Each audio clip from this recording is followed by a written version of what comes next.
Hello, everyone. You're watching Ultimate Challenges, and I'm your host, the Coach. For this next challenge, you need to complete all the challenge goals to get the win. You can view the goals at any time from the pause menu. Now let's hand it off to Brandon and Charles as we jump straight into the action. Thank you, Coach. We jump into this challenge in the third quarter with 4 minutes to go. You're down in this one. Your opponent has possession back on their own 15. Caught on the right side by Treadwell.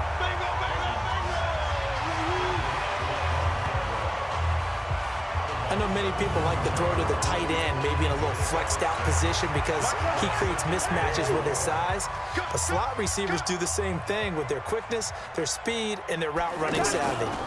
Another tote for the workhorse this afternoon. It's Cook. And this won't be enough to pick up the first. A gain of 2, 3rd and 1.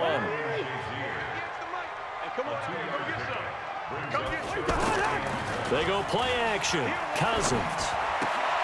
And Cook has it, left side. Whether you're playing West Coast offense or not, one of the maxims of the West Coast offense is you're either throwing a touchdown or a check down. In other words, look for the big shot, but be smart. I think they did exactly that on that play. They didn't get the first down, but they're taking care of the ball well. Yeah, and being rightly cautious with that lead here in the second half. 12 yards on the return that time, and out will come the offense as they take over. So here are visitors to take over on offense. And last time this unit was out here, costly turnover, and then that turned into 6 points. They've got to make amends.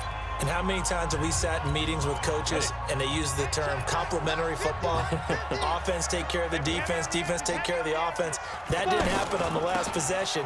This is a chance for them to pick themselves back up and help their team. Yeah, we'll see if they can recoup and recover. 10 yards on the pickup there, and it'll be second down. Now, that was an excellent run. And when you see that happen, that's when you're seeing guys doing their job and then some people doing a little bit more. Offensive linemen and tight ends, they're expected to block. But the wide receivers, all they want to do is catch passes. So when they block on a big-time running play and create extra space, you've got to hit the jackpot there. Now, meanwhile, here's a second down throw that's knocked away and incomplete. This offense in desperate need of a conversion as they come up on third down. Right side caught by Jackson. And he gets this inside the 35-yard line. And 12 yards that time and picking up the first. I know most of the time when the ball's in the air, you're thinking wide receiver, tight end, but running backs, they can be a big part of any passing offense nowadays. So they'll come up 1st and 10 now from the 33. Now it's Elway. Over the middle, that's caught by Rice. And they do get him down, but not before he's able to slip it inside the 5-yard line.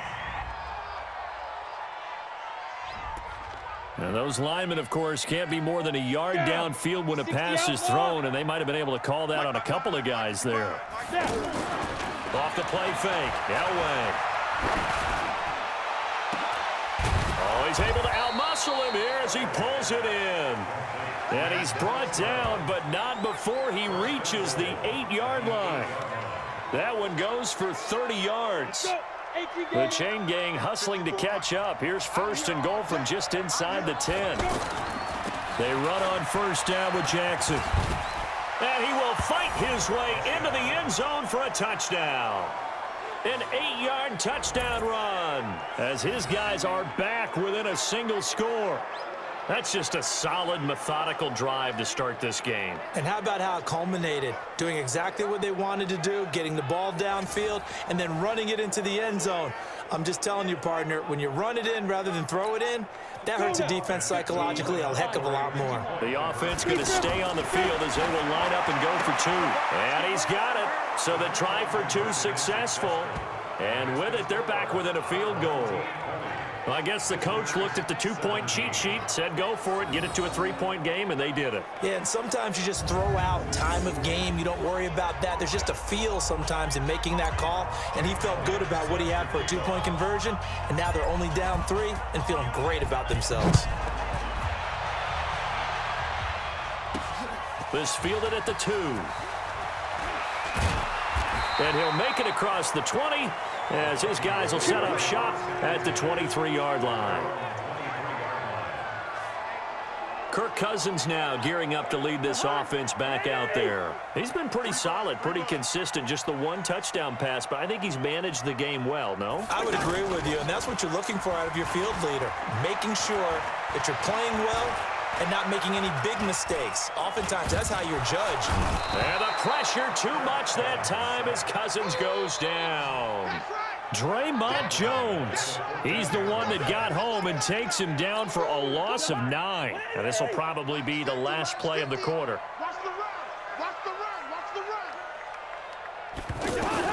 Throwing on 2nd and long. Cousins, he's got it complete to Diggs, right side. We return, welcoming you back to Minneapolis. It's been a very hotly contested game to this point. Just a field goal separating these two teams as we get set for the 4th quarter. Now left side on the swing pass. And he'll be corralled out across midfield down to the 45. Add the gain here to the previous play, and it's better than 40 yards total. Cousins now a perfect 8 for 8 to start the second half. Not bad. 1st and 10. Draw play. Cousins to Cook. And he's going to get stopped up quickly. Give him a yard down to the 43. Offensively with the lead, you want to run the ball, keep the clock going, but you also want to still kind of be in attack mode too, right? So how do you do that and not come back on your heels? Think about all the practices we've watched where they have that tempo period to go over things just like this, where they describe the scenario, tell you what they're looking for, and make sure that they're still attacking, yet at the same time not going so fast as to leave too much time on the clock. One of the bigger plays in the game thus far, the crowd getting into it as we come up on a big 3rd down. From the gun, here's Cousins, and that is incomplete. Okay, I'm not quite sure how to judge that one. Maybe didn't have enough legs underneath him. Mechanics might have been off. Maybe some fatigue. That one came up short. Yeah, 4th quarter. Maybe you do start to watch as the arm there, the leg's still there. This has been a tough game.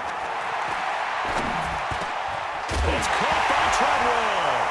And the ball is knocked out. And this is going to go the other way. The defense has it. And they're going to come up empty here on 4th down. Well, partner, here's where team football gets tested a little bit, because I know the defensive guys were over there chilling on the sidelines, and all of a sudden, they heard the sudden change call because that fumble puts them right back on the field, and they've got to go up. Well, this is taken in. It's complete. And he's going to get this down to the 35-yard line. Less than 2 to play with just a field goal separating these two sides. So it's our visitors with the football as we get you reset. They come up on a 1st and 10, desperately needing a score here on what could be their final drive. He's going to let it fly. And he bats it away, and it falls down incomplete. Coverage there by the safety, Harrison Smith. He has had a great game defensively. He's been east-west, north-south, everywhere. Yeah, and I love how you describe that, because to be a great defender, you have to be able to move up and back, sideline to sideline, and he's been fantastic. Reminds me of a young Charles Davis when he was playing Madden. Absolutely. Oh, wow. I thought you were going to go on the field, but okay, I see you. On 1st down, it's Jackson. And he will take this one in for a touchdown. A great play there. His 2nd touchdown of the afternoon as his guys have taken the lead here in the final 2 minutes. Wow, I know it's a never-say-never situation, but to me, that looks like that's the one that's going to finish them off. The score that puts them in front here late, but not. You got to rally your kick team, don't you, and say the last thing we need is a big return. And what happens is guys get overeager, get out of their lane because they're so excited they want to make the last tackle. You mess up, could come back at you a long way.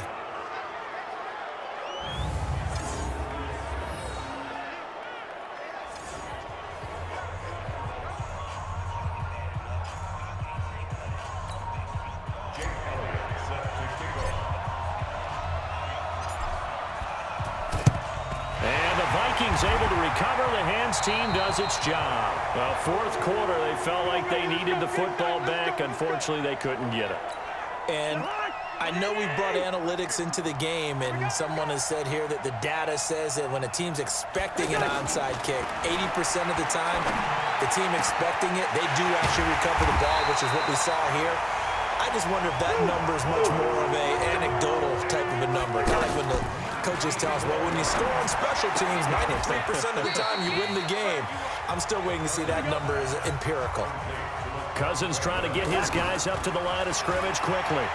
Gosh, given the time in the short game, would he have been better off just dropping that? Yeah, when you look at the clock, you think so. But it's hard to get a receiver to drop a football. They're trained to catch everything. Back to throw. And he's able to find Diggs. Oh, no, he lost the football. And this will be scooped up by the defense. And the return goes up to his own 17-yard line.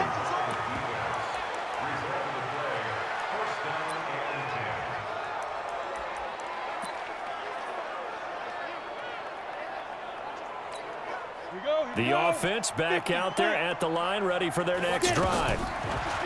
To throw is Elway. He's going to float this one deep right side. Oh, incomplete. A turnover would have really helped there. Almost intercepted. Instead, it's just second down. After the incomplete pass, here now is 2nd and 10.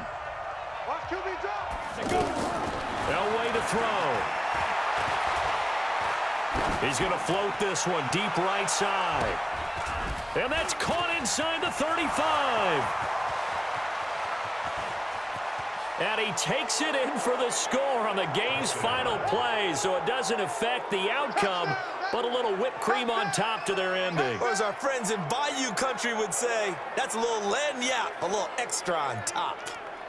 And when a Hail Mary is completed for a touchdown pass like that, I think any defensive coordinator just puts their face right into their hands. I don't think there's any doubt about it, and I don't have stats in front of me. I don't have the empirical numbers that say that in recent years the Hail Mary pass has been completed more